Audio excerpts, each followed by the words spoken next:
Assalamu alaikum class. This is your teacher, lecturer Asif here. I hope you people are having fun. A very warm welcome. Today we will be having our sixth lesson on reading skill, and we will be talking about asking and answering short questions. We already have had a session on this element of reading, asking, and answering short questions, and in the previous session we learned that we have two types of questions: close-ended questions and open-ended questions. Close-ended questions are those questions which may be answered by a simple yes or no answer. On the other hand, open-ended questions require more information in their answer, and these questions, open-ended questions, may not be answered by a simple yes or no answer. Today we will be seeing questions from another angle, and questions may be categorized into three groups if we see them by this new angle. And one of the types is on the surface questions. These questions on the surface questions are also known as explicit questions. And then we have under the surface questions, and these questions under the surface questions are also known as implicit questions. And then we have a third category, which is life application questions. These are also known as implicit questions. And we will learn about these types of questions by an activity. And name of the activity is question tree and see. Let's see what can we find in this activity. This is a simple analogy. Here you can see that we have a sea, and on the surface question are the questions which do not require any extra thinking and which can be directly answered from the text. Those questions on the surface question ask information which can directly be found in the text, and these questions on the surface question do not require any deep research, and these do not require any extra thinking, and these do not require any specialized guessing, and answer to these questions can simply be found directly from the text. As the title, as the name of the question, inform us that these are the questions which ask for unsurface information. And these questions begin with these words, for example, who, where, when, or what. And under the surface question,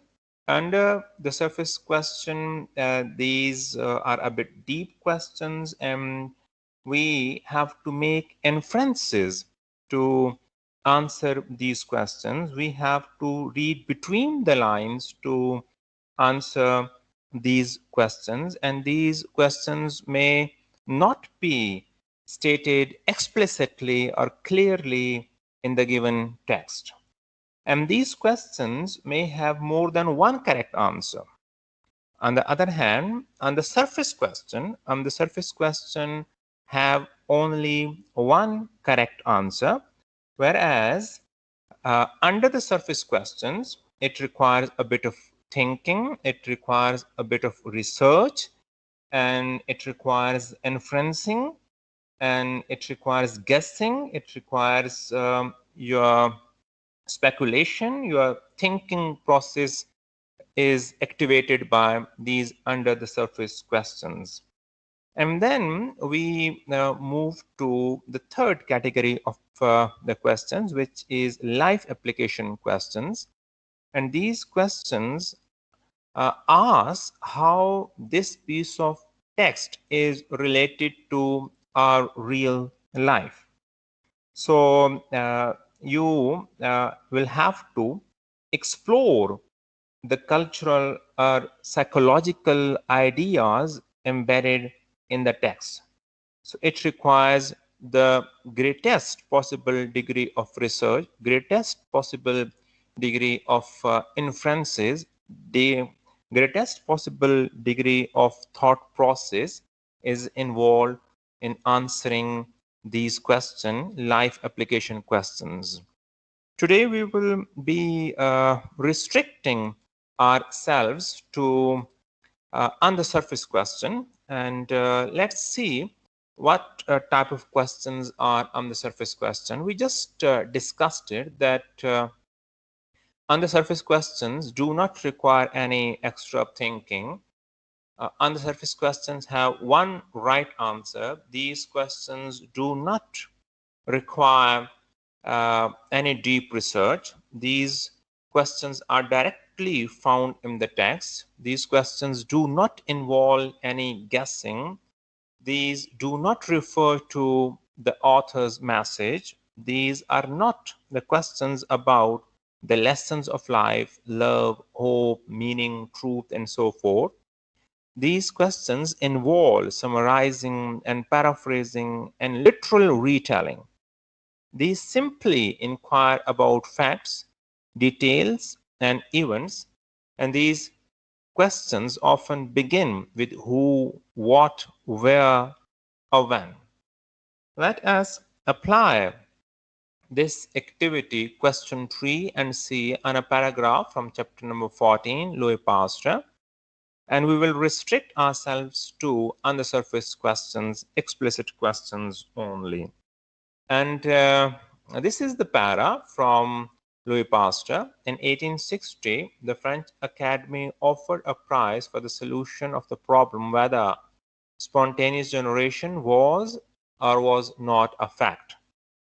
And Pasteur entered for the competition and settled the matter once and for all in the negative, proving that if a substance be sufficiently heated to destroy all life, and if the air in contact with it be filtered so that it is free of germs, then the substance does not alter. Bacteria do not develop in it. This is a para, and let's see what kind of on the surface question may be set on it. Let's see. Here we have a few questions.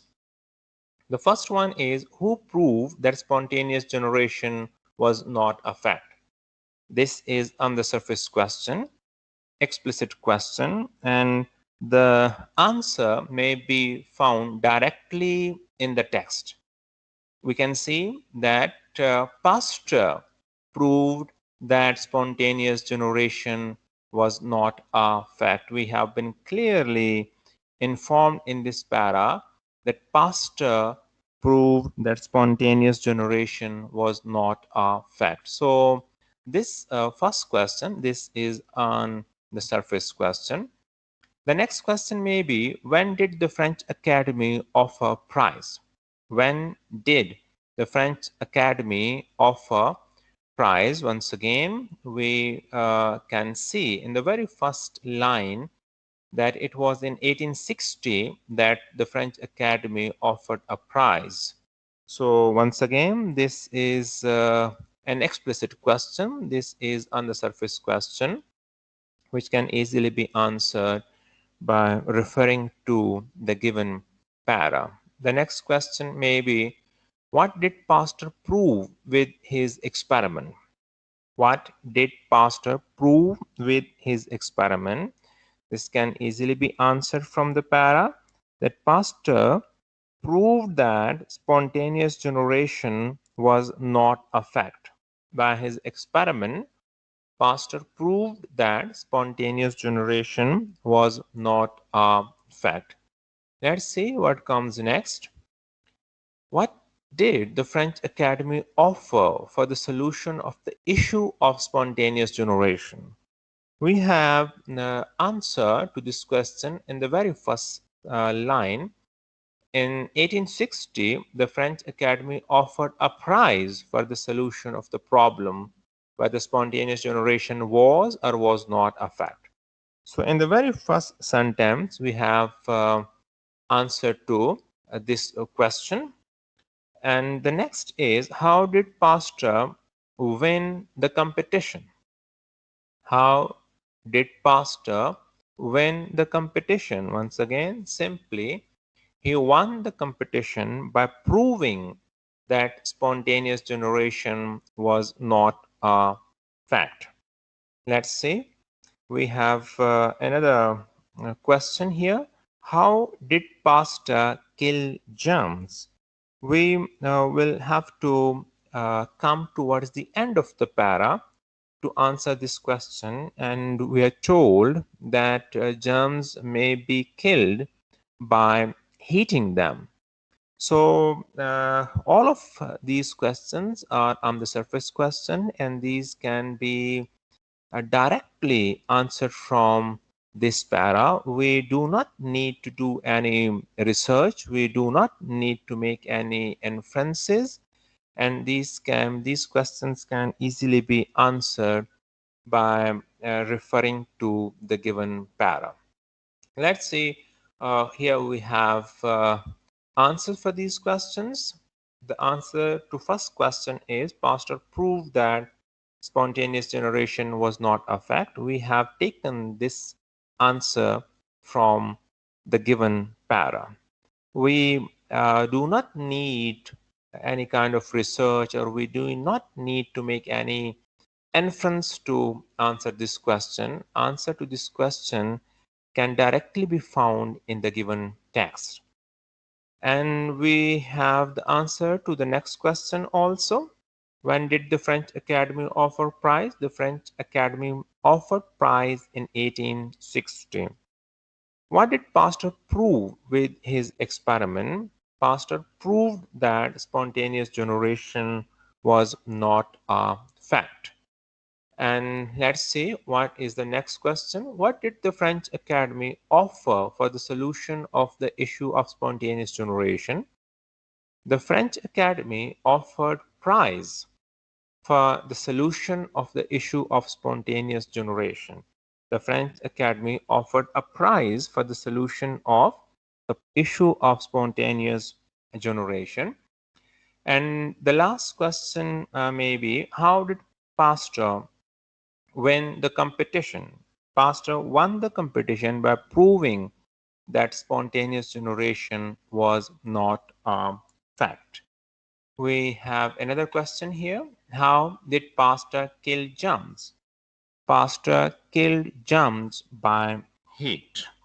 So this is how, by having this activity, we can simply ask and answer short questions on the given para. Here we have used the activity of question 3 and question C. We have talked about question C, but we have not, talked about question 3. This is the analogy of C on the surface question. And then we have under the surface question, and then we have life application questions. Similarly, we can use the analogy of tree. This is question 3. We have on the surface question, which may begin with who, what, where, when, etc.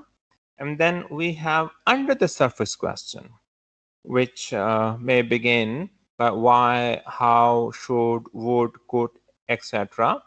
And then we have life application questions. And in these type of question, we see how this piece of text may be related to our real life. So here we have used two analogies. We have used the analogy of sea, and then we have used the analogy of tree. So this activity of question 3 and question C may be used for asking different types of question on any piece of text. And now you people have been provided with a practice document. It contains 3 paragraphs, and you're supposed to ask on the surface questions only, and you're supposed to answer it also. Thank you so very much. See you in the class.